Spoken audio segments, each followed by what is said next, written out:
सबका सौभाग्य है प्रभु कृपा से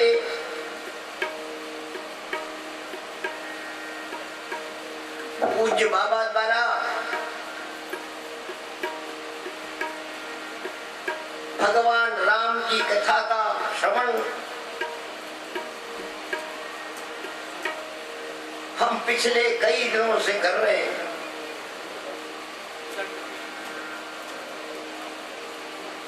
अब तो केवल 2 दिन शेष हैं, आज और कल।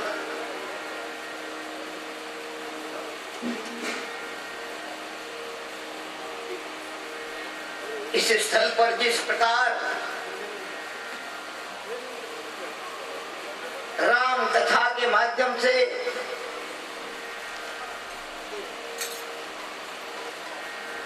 गंगा प्रवाहित हो रही है, सारे भक्तजन उससे भली भांति परिचित हैं।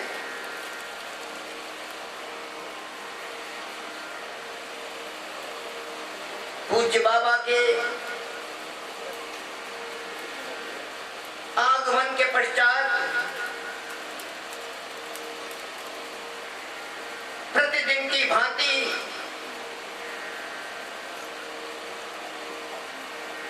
जो राजस्थान के कोने कोने से, हरियाणा के कोने कोने से, ब्रज अंचल के समस्त क्षेत्रों से भक्तजन इस कार्यक्रम में पधार रहे हैं। कुछ विशिष्ट जन हमारे बीच में आज भी उपस्थित हैं।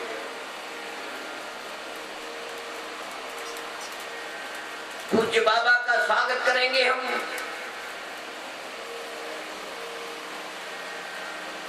सम्मान करेंगे हम।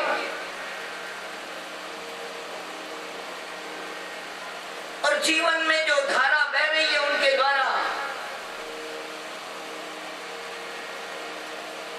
अपने जीवन में ग्रहण करने की कोशिश करेंगे, प्रयास करेंगे। आज हमारे बीच में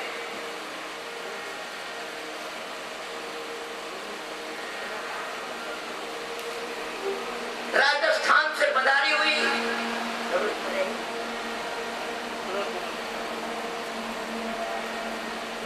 श्रीमती सरोज कुमारी, जो राजस्थान महिला मंडल की आयोग की अध्यक्षा रही है, हमारे बीच में उपस्थित है। मैं उनसे प्रार्थना करूंगा वो मंच पर पधारे, पूज्य बाबा का स्वागत करें, अभिनंदन करें।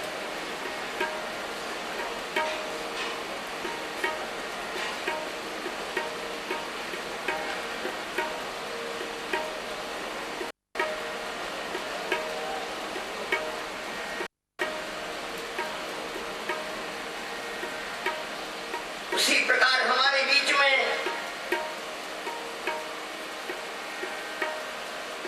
कोटा नगर निगम के प्रथम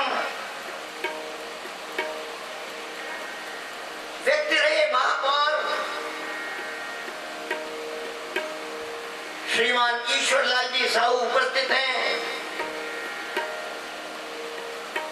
प्रार्थना करूंगा उनसे वे पूज्य बाबा का अभिनंदन करें।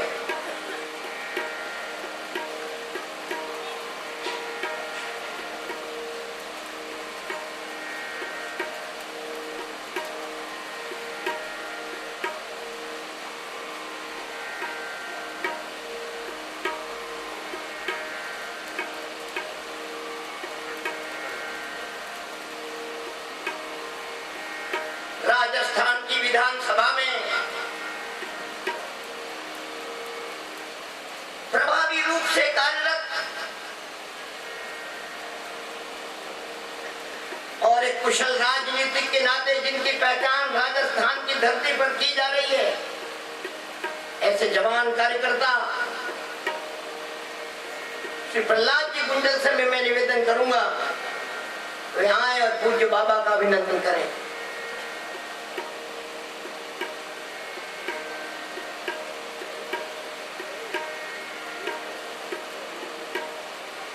उसी प्रकार भीलवाड़ा के प्रसिद्ध उद्योगपति और भीलवाड़ा की सीमाओं में सब कुछ नहीं है, वो देश के कोने कोने में उनका कार्य चलता है।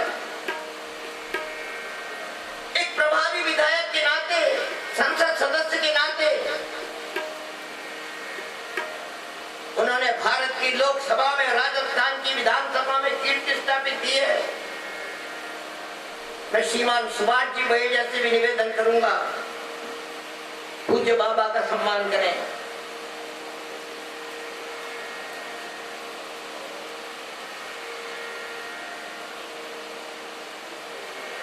उसी भांति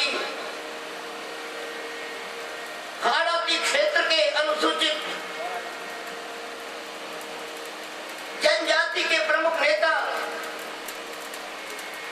राजस्थान की विधानसभा में कई बार विधायक रहे, श्रीमान हेमराज जी मीणा से भी मैं प्रार्थना करूंगा पधार कर बाबा का अभिनंदन करें।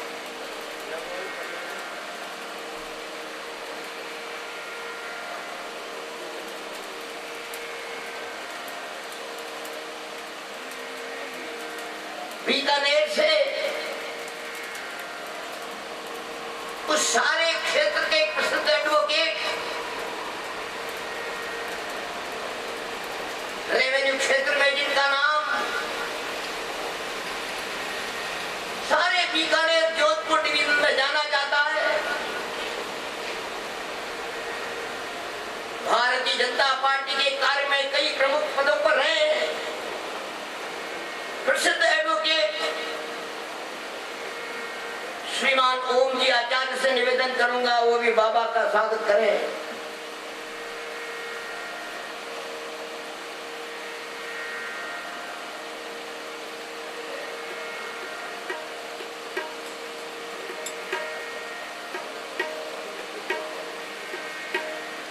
राजस्थान में पीडब्ल्यूडी में अतिरिक्त मुख्य अभियंता के नाते जो सेवानिवृत्त हुए और अब आध्यात्मिक जीवन के क्षेत्र में ब्रह्मा कुमारी संस्थान के माध्यम से प्रदेश की सेवा कर रहे हैं और साथ साथ भारत विकास परिषद के माध्यम से राजस्थान में सेवा का बीड़ा उठाए हुए हैं। ऐसे डंगायत जी से मैं प्रार्थना करूंगा वे भी पूज्य बाबा का अभिनंदन करें।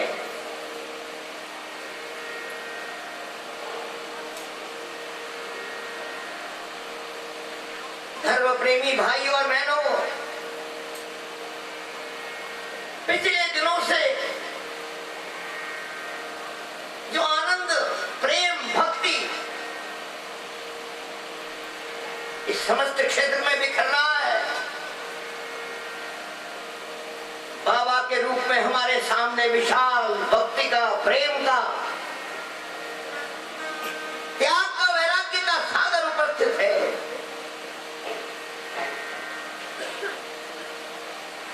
अब तो हम भक्तों को विचार करना है। 2 दिन शेष है, इसलिए निवेदन आपके चरणों में करना चाहता हूं। अगर केवल सागर के किनारे खड़े रहे तो लहरें गिनते रह जाएंगे। अगर घोटू घोटू उतरने की कोशिश की तो किनारे के सीट पर घोंगे लेकर वापस जाएंगे। और अगर प्राणों की बाजी लगाकर सागर के अंतराल में डूबने की कोशिश की तो मोती लेकर आएंगे।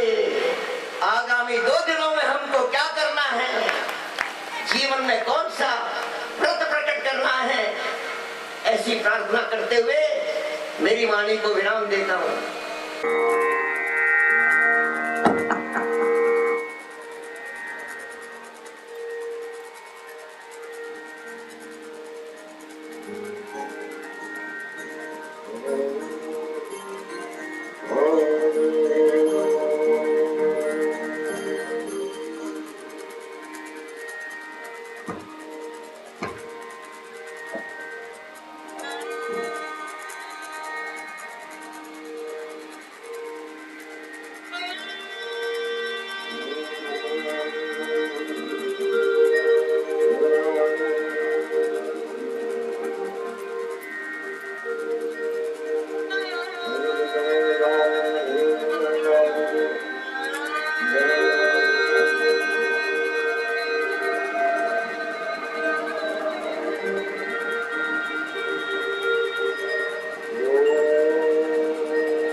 भगवत स्वरूप महाराज जी, उपस्थित कथा रसिक सभी भक्तगण,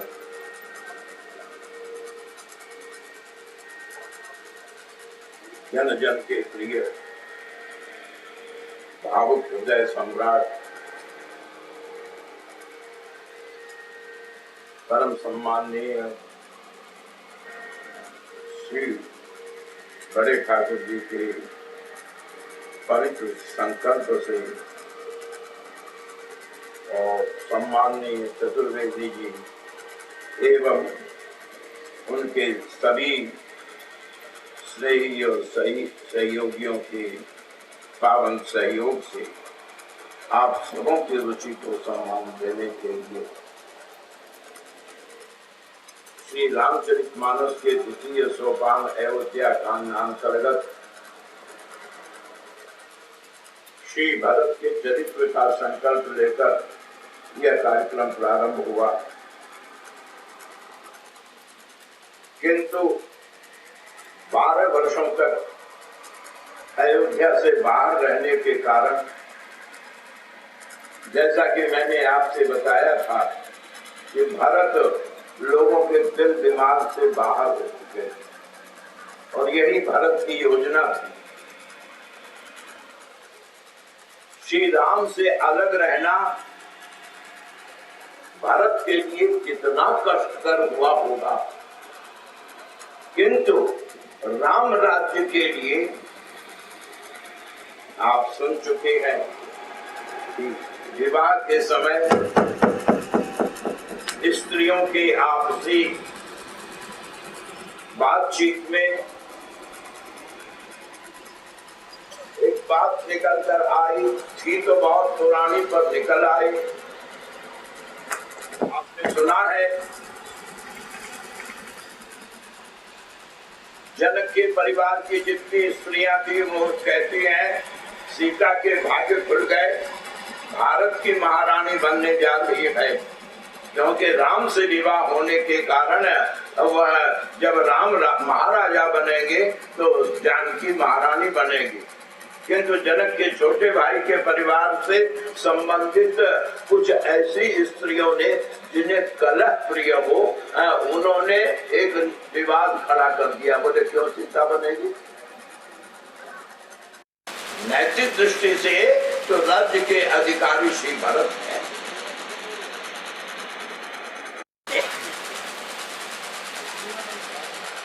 ठीक है।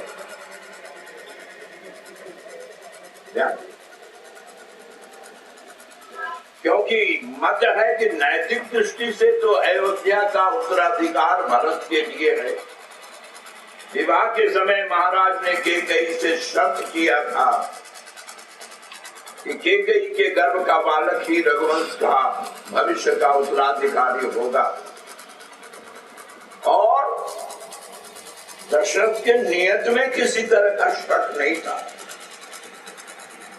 दशरथ जी तो कैकेयी से कहते हैं मोरे भरत राम दुई आखी, दोनों ही मेरे ही पुत्र हैं। राम राजा हो तो राज्य रघुवंश का, भरत राजा हो तो राज्य रघुवंश का, मुझे क्या फर्क पड़ता है? मैं तो राम को राज्य इसलिए दे रहा था कि मैं बड़ छोट विचार करी करत रहूं नृपति की। नृपनीति ये कहती है कि प्रजा जिसे पसंद करती है, अगर वह व्यक्ति सत्ता में आता है तो टिक सकता है, लेकिन 14 भुवन पर प्रभाव डालने वाला नेता क्यों न हो। इसे ध्यान से सुने। गोस्वामी जी कहते हैं 14 भुवन एक पति होई, लेकिन भूत द्रोह, अगर जनता का द्रोह है तो तिष्ठ नहीं, तो वो टिक नहीं सकता। जिसे जनता पसंद नहीं करती है वैसा शासक अगर जबरन जनता पर थोप भी दिया जाए तो वो अधिक दिनों तक शासन नहीं कर सकेगा। प्रजा का कदम कदम पर विरोध होगा, क्रांति भी हो सकती है। तो प्यारे भगवत भक्तों, अयोध्या की सारी प्रजा राम के शील, सौंदर्य और व्यवहार से इतनी प्रभावित हो गई थी कि गोस्वामी जी ने लिखा, उमा अवध वासी नर नारी वृद्ध अरु बाल प्राणों ते प्रिय लागहि सबका राम कृपा। और सब ये चाहने लगे अगर राम राजा हो जाए।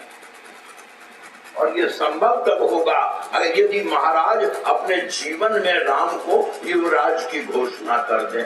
और प्रजा के इस दबाव के कारण चक्रवर्ती ने गुरुदेव से अनुमति मांगी।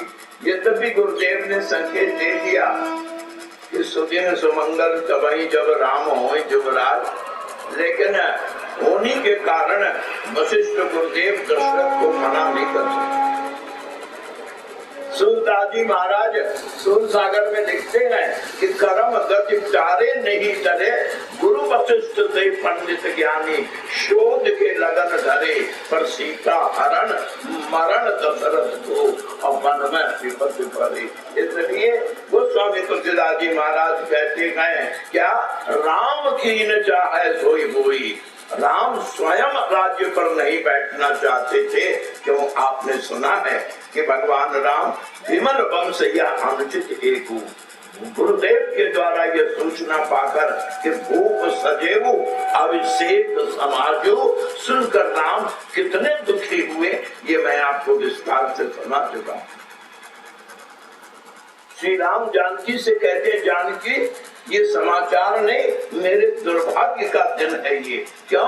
अब तक हम चारों भाई एक साथ जिए, एक साथ रहे, एक साथ खेले, एक साथ खाए, जन्मे एक संग सब भाई, भोजन शयन के लड़काई, करण वेद उपवीत विवाह, संग संग सब भय उत्साह। लेकिन आज ये पिताजी क्या कर रहे हैं? क्या विमल वंश क्या अनुचित। दशरथ का राम को युवराज की घोषणा करना राम की दृष्टि में यह अनुचित है कि विमल वंश या अनुचित एक या कि अनुज विहार बड़े ही अभिषेक। मेरा युवराज पद पर अभिषेक तब किया जा रहा है जबकि मेरा भाई अनुज विहार, ऐसा लगता है उसकी उपेक्षा करके, विहार माने छोड़कर। विहार शब्द जरा व्यंग्यात्मक है। या अनुज विहार, राम जी कहते हैं ये पिताजी ने क्या निर्णय लिया। अनुज विहार, एक भाई हजारों मील दूर प्रदेश में पड़ा है, दूसरे को वो राज्य दे रहे हैं, यह उचित नहीं है। जानकी ने कहा फिर पिता से कहिए, अभी तो रात बीच में है। लेकिन राम कहते हैं धन्य मर्यादा पुरुषोत्तम राम। जब वैदेही ने कहा अगर आपको पिताजी की ये घोषणा, बड़े ध्यान से सुने, राम मर्यादा स्थापित करने आए थे, अतः पुत्र धर्म की मर्यादा दिखा रहे हैं। बड़े ध्यान से सुनो। भगवान राम से वैदेही ने कहा अगर आप यह विमल वंश में अनुचित मानते हैं तो पिताजी से जाकर कहिए कि पिताजी आप अपने निर्णय पर विचार कीजिए, यह उचित नहीं है। विमल वंश यह अनुचित एक कि अनुज विहाय, विहाय माने छोड़कर। गोस्वामी जी ने जानबूझकर विहाय शब्द दिया। राम जी कहते हैं ऐसा लगता है जैसे भाई की उपेक्षा कर दी गई। अनुज विहाय बड़े ही अभिषेक। पर जैसे ही जानकी ने कहा आप पिताजी से जाकर कहें कि वो अपने विचारों पर परिवर्तन करें, अपने निर्णय पर पुनर्विचार करें। श्री राम कहते हैं वैदेही, अगर पुत्र धर्म इतना ही आसान होता तो कोई भी पालन करता क्या? जिस क्षण मैं पिता के सामने खड़े होकर कहूंगा कि आप गलत हैं, आपने गलत निर्णय लिया, तो मैं तो स्वयं पुत्र धर्म से गिर जाऊंगा। फिर पिता को कहने का भी कैसे होगा कि आप अनुचित कर रहे हैं। पुत्र का ये अधिकार कभी नहीं बनता है कि अपने जन्मदाता को ये कहे कि आप गलत हैं। अगर वो गलत है तो तुम समूल गलत हो, क्योंकि तुम उसके ही खून, तुम्हारे नसों में उसका ही रक्त दौड़ रहा। इसलिए गोस्वामी तुलसीदास जी महाराज कहते हैं कि राम जी कहते हैं वैदेही, अगर मैं पिता से जाकर कहूं कि आप स्त्री के वश में होकर के ये गलत निर्णय कर रहे हैं, तो मैं तो पुत्र धर्म से खुद गिर जाऊं। तो गोस्वामी जी ने कथा रोककर अपने श्रोता से यहाँ आमने सामने होकर एक चौपाई कही, क्या राम का पिता के निर्णय पर भाई के लिए इस तरह पछताना, ये क्या है? भगवान प्रार्थना करते हैं तुलसीदास कि राम का ये पछताना अगर जीवों के मन में भाई भाई के प्रति, अपने बड़ों के प्रति कहीं भी कलुषता हो, तो कहते हैं गोस्वामी जी क्या कि प्रभु सप्रेम, भाई के लिए प्रभु सप्रेम पछतानी सुहाई, क्या करे? हर भगत मन की कुटिलाई, प्रभु सप्रेम पछतानी सुहाई, हरऊ भगत मन की कुटिलाई, प्रभु सप्रेम पछतानी सुहाई, हरऊ भगत मन की कुटिलाई।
प्रभु सप्रेम पछतानी सुहाई, हरऊ भगत मन की कुटिलाई, प्रभु सप्रेम पछतानी सुहाई, हरऊ भगत मन के कुटिलाई।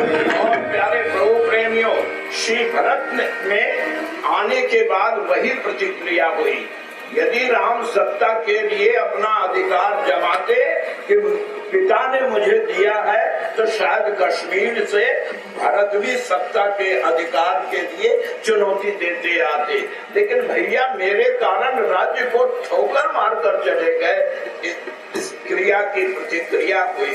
और भरत राज्य छोड़कर सारा समाज लेकर किस तरह राम से मिलने चित्रकूट चले, यह प्रसंग मैं कल निवेदन कर चुका हूँ। प्यारे भाइयों, परम पूज्य संतगण, भरत का राज्य छोड़ना मेरी दृष्टि में ये भरत चरित्र की कोई महानता नहीं,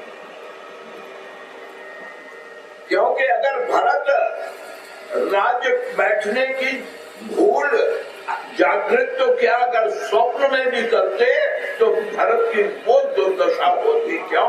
जब भरत अयोध्या अयोध्या में प्रवेश करते हैं तो गोस्वामी जी लिखते हैं अयोध्या का एक एक नागरिक, पूरी प्रजा भरत को देखकर क्या करती है, पुरजन मिला ही कहाँ ही कछु गवाही, यानी भरत को देखकर मोह घृणा से फेर देते हैं। तो जहाँ की सारी प्रजा जिस व्यक्ति को देखकर घृणा से मुंह फेर रही हो, अगर वह व्यक्ति वहां राज्य करने बैठेगा कितने दिन राज्य करेगा।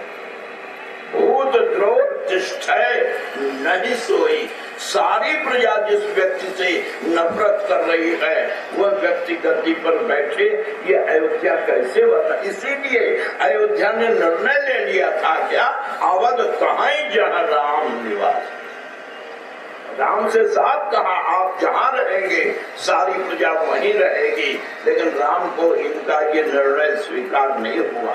इसीलिए सुख का छोड़कर इनको राम आगे बढ़ गए और किस तरह चित्रकूट पहुंचे ये मैं चर्चा पिछले 7 दिनों में कर चुका। आज 8वां दिन है, इसलिए प्रसंग को समेटने की दृष्टि से क्षमा करें। मैं भरत चरित्र के केवल मुख्य अंशों को ही स्पर्श करता हुआ चलूंगा। पूरे चरित्र का तो अब 2 दिन में भी आधा तो निकलता जा रहा है, सिर्फ कुछ घंटे हैं और अभी भरत की यात्रा शुरू हुई है। कल आपने सुना, आइए प्रसंग पर, क्या भरत की यात्रा के 3 पड़ाव है, ये मैंने कल आपसे निवेदन किया था। अयोध्या से चलकर भरत की यात्रा गंगा तट रुकती है, गंगा तट रात्रि विश्राम होता है और गंगा पार होकर के ये यात्रा प्रयाग जाकर रुकती है। भरद्वाज का आतिथ्य स्वीकार करते हैं और वहां रात्रि विश्राम करके यह यात्रा भरद्वाज आश्रम प्रयाग से सीधे चित्रकूट जाती है। प्रयाग से राम के रूट में और भरत के रूट में फर्क हो गया। राम जी महाराज प्रयाग से वाल्मीकि आश्रम यानी झांसी होकर चित्रकूट जाते हैं। लखनऊ, उन्नाव, कानपुर, झांसी होकर राम जाते हैं और भरत जी प्रयाग से मानिकपुर होते हुए जो रूट है, क्यों, भरत को चित्रकूट जाना है और राम को तो 14 वर्ष मुनियों में मिलना है, इसलिए राम जी महर्षि वाल्मीकि के आश्रम में गए, भरत जी नहीं गए। भरत प्रयाग से सीधे चित्रकूट की ओर जाएंगे। एक बात और निवेदन करूं, भरत की 3 यात्रा के 3 पड़ाव में भरत की 3 परीक्षाएं हुई। पहली यात्रा में अयोध्या से गंगा तक, इसमें भरत का ध्यान क्या है, आपने कल सुना, बंदो राम लखन वैदेही, शोक समाज राज के लेके लखन राम सिय। अयोध्या से चले तो भरत 3 को सामने रखकर, कौन कौन, राम, लखन, वैदेही। राम लक्ष्य, वैदेही भक्ति यानी पथ और लक्ष्मण आचार्य यानी गुरु। जीव जब भगवत प्राप्ति के लिए चले, जीव जब साधन में अयोध्या से, अयोध्या माने पुरी, चित्रकूट माने हृदय, यहाँ अगर मगर लेकिन परंतु ये यहाँ है, यहाँ से अगर भगवत प्राप्ति की यात्रा करता है हृदय तक, तो प्यारे प्रभु प्रेमियों उसको यात्रा में 3 पड़ाव देना होगा। पहले पड़ाव में लखन, राम और जानकी, यानी राम लक्ष्य, प्रभु लक्ष्य, जानकी पथ भक्ति पथ और लक्ष्मण जीवाचार्य रामानुज ये गुरु। यानी शुरू में साधक को गुरु के बिना, चींटी के भी साथ किया। एक बात सुनिए, एक चींटी वृंदावन में एक मिडिल क्लास के व्यक्ति के कमरे में, आंगन में घूम रही थी। वो सारी जिंदगी हमने आंगन पार कर पाती, पर उसकी तबीयत हुई क्या, सुना है बम्बई शहर में बड़ी रौनक है, एक बार बम्बई देखा थी। अब मैं आपसे पूछता हूँ कि वो जो चींटी है वो कमरे में जो रेंग रही है, जो दिन भर में आंगन पार करती है, वो अगर वृंदावन से बम्बई जाना चाहे, बम्बई देखने को जाना चाहे, जा सकती है क्या? है चींटी के भी साथ नहीं, पर वो चींटी बम्बई पहुंच गई। वो कैसे? उस घर का मालिक बम्बई जाने लगा और उसने कपड़े जो है वो रखे थे अटैची में रखने, एक बच्चे की नादानी से कपड़ा जमीन में गिर गया, वो चींटी वहां रेंग रही थी, वो शर्ट के भीतर घुस गई। उस आदमी ने शर्ट को अपने अटैची में रखा और लेकर बम्बई पहुंचा और वहां पहुंचकर नहाकर पहनने के लिए शर्ट निकाला और झाड़ा से उसको, हर आदमी की आदत होती है, लेकिन एक बार शर्ट झाड़ते हैं, झाड़ा उसको, चींटी वहां गिर गई और बम्बई का सैर करने लग गई। समझा आपने कुछ? हमारी विषाद क्या? साधन में हम चींटी के समान हैं, लेकिन संत यानी गुरुदेव जो जा रहे हैं बम्बई, उनके पल्ले को पकड़ लो। उनके पल्ले को अगर तुमने पकड़ लिया तो चींटी के सामर्थ्य का रहते हुए भी तुम्हें बम्बई शहर देखने का सौभाग्य प्राप्त हो जाएगा। क्यों कि गुरु गोविंद दो खड़े काके लागू पाए, बलिहारी गुरुदेव जिन गोविंद दियो दिखाए। इसलिए गोस्वामी कहते हैं कि भरत प्रारंभ में लक्ष्मण, जानकी और राम तीनों को स्मरण करते हुए गंगा तट पहुंचे। और प्यारे प्रभु प्रेमियों, गंगा तट इनकी पहली परीक्षा। ये तो मगन कीर्तन करते आ रहे थे अयोध्या वालों के साथ, पर इन पर शक हुआ। क्यों? अकेले जा रहे होते तो शक नहीं होता, किसी को नहीं होता, लेकिन सेना साथ में है, इतनी भीड़ साथ में है, ये हर आदमी को सोचने को मजबूर कर रहा है।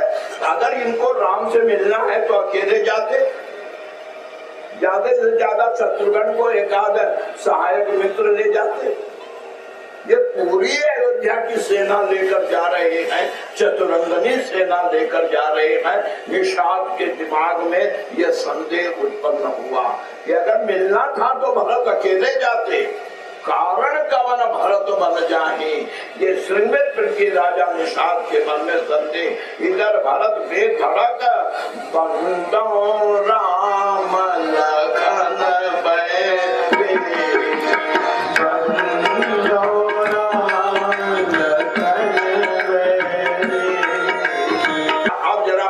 पर ध्यान देंगे।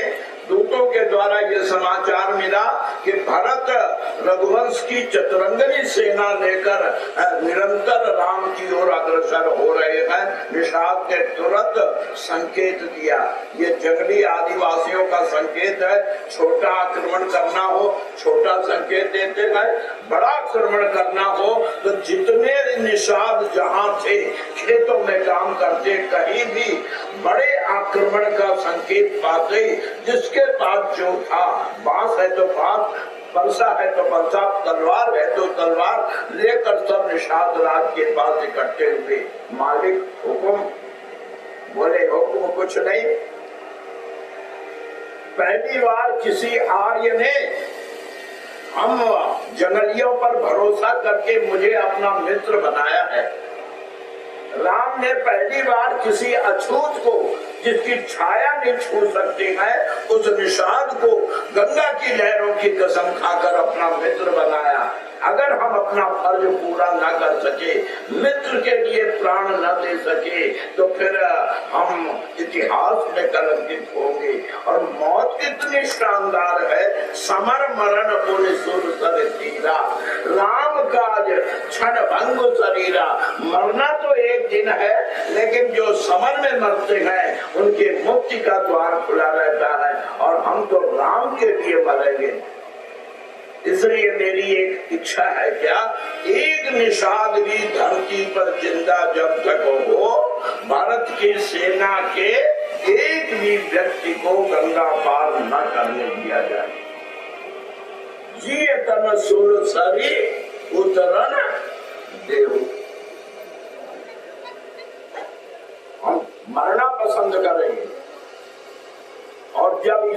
मरने को तैयार हुए।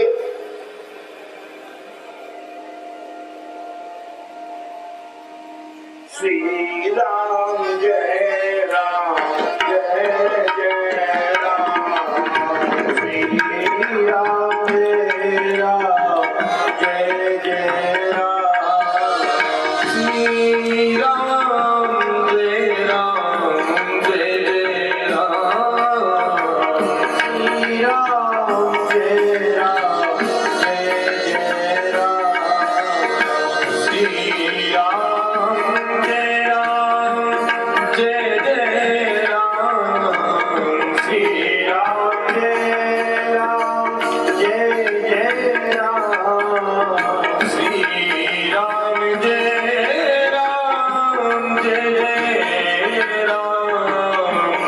राम जय राम जय जय राम, श्री राम जय राम जय जय राम, श्री राम जय राम जय जय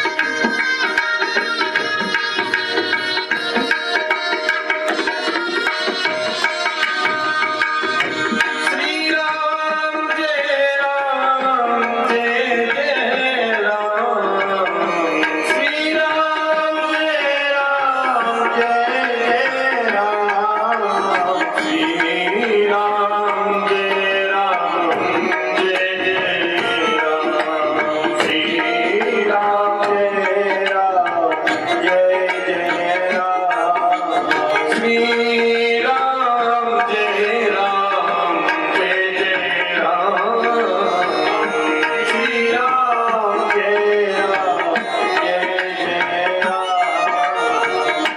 श्री राम जय राम जय जय राम, श्री राम जय राम जय जय राम, श्री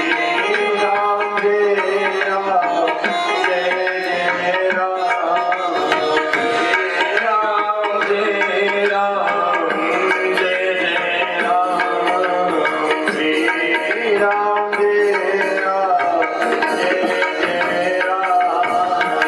निवेदन कर रहा था आप लोगों से कि भरत को सेना और समाज के साथ आते देखकर निषाद राज को संदेह हुआ और उसने अपने जंगलियों की टोली तैयार की और भारत से जूझने को बोले हम जीत तो सकते नहीं। भारत भाई नृप, कहाँ चक्रवर्ती की सेना और कहाँ हम कुछ जंगली, तो हमें तो मरना है। समर मरण को निःशुल्क कर तीरा।